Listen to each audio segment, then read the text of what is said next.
In this video, I want to share with you the lifestyle and cost of living in Armenia, Colombia.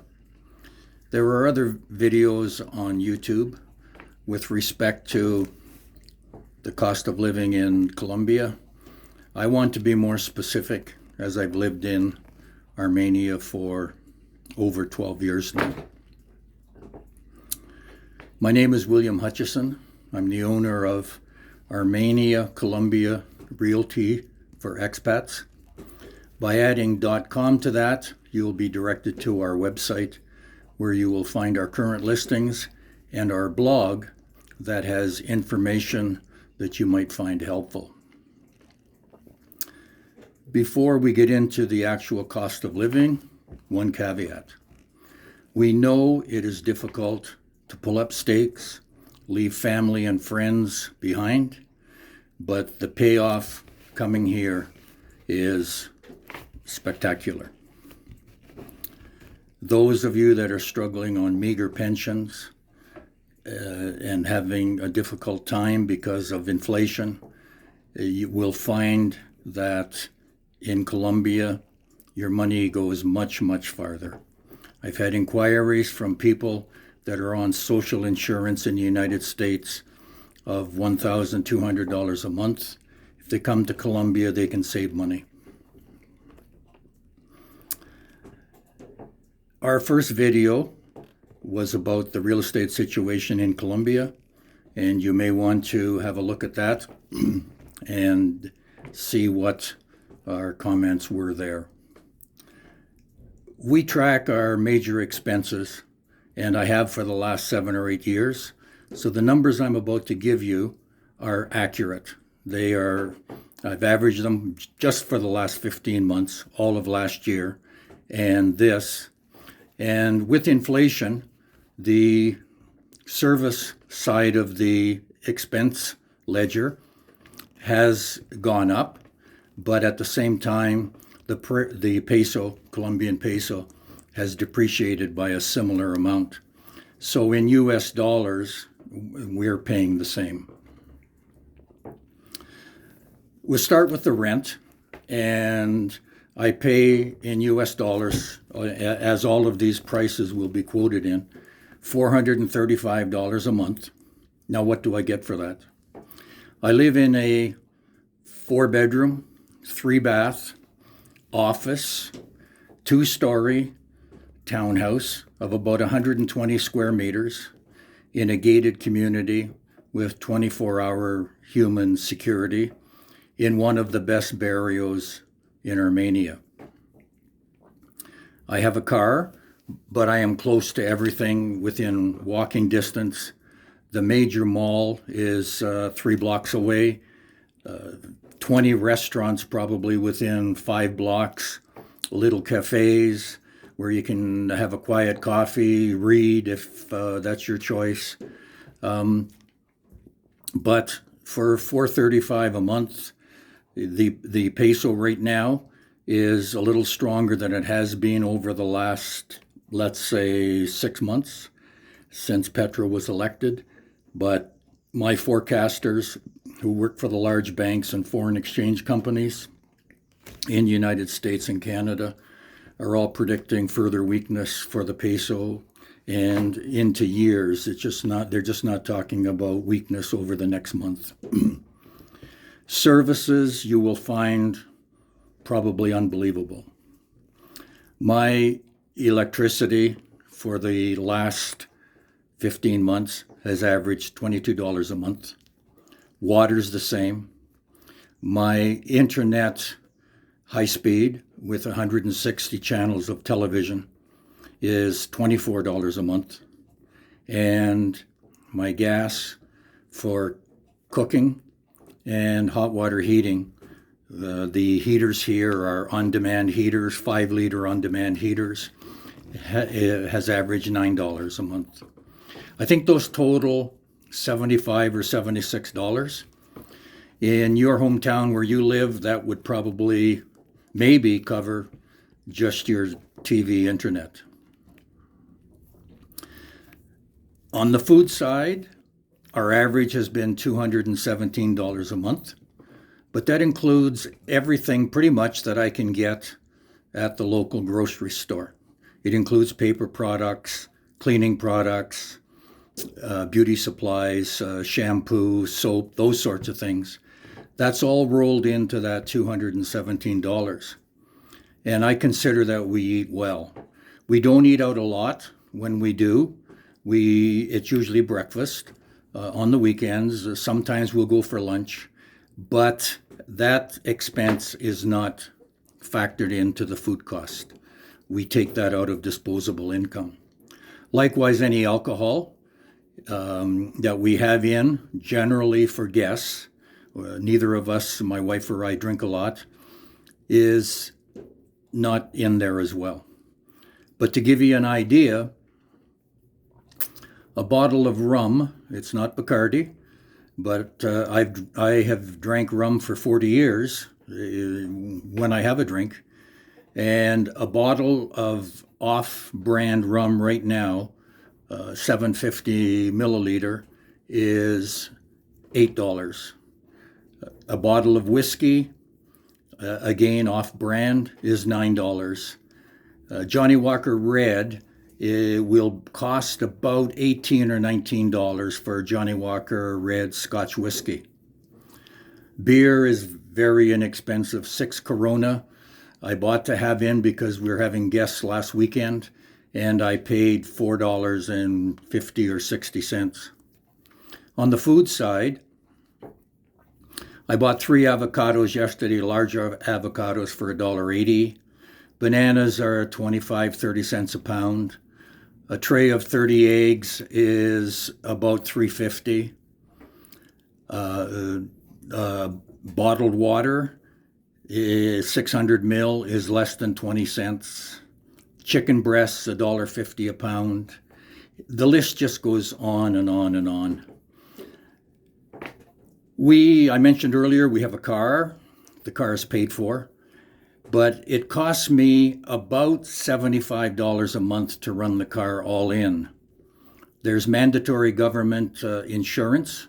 It costs me about $160 a year. And that's an insurance policy that covers others in the case of an accident. I think a lot of people here don't carry private insurance. So in the case of an accident, they wouldn't be covered under the fault of the other driver. I have private coverage that costs me $380 a year for complete coverage. Over and above that, my synthetic oil change annually, because I don't drive a lot, maybe 5,000 kilometers a year, it comes in at around $45, including a filter. The mandatory inspection, any car over 6 years old, mine's 8, but I bought it 2 years ago with 38,000 kilometers on it, was still new in my mind, and paid under $9,000 for it. It costs me about $80 a year. Gas right now, the government has just reduced the subsidy that they had on for gas, but it still left gas at around $2.40 a gallon here in Colombia. If you get into the right barrio here, I think Laureles, Castellana, parts of Fundadores, Cuenca, for example, there's only 4 or 5 good barrios that I would like to see an expat live in. You don't need a car. Everything's within 6 or 7 blocks, except for the medical area of town, which would be a taxi ride of about $1. You can go 4 or 5 kilometers here in a taxi for under $2.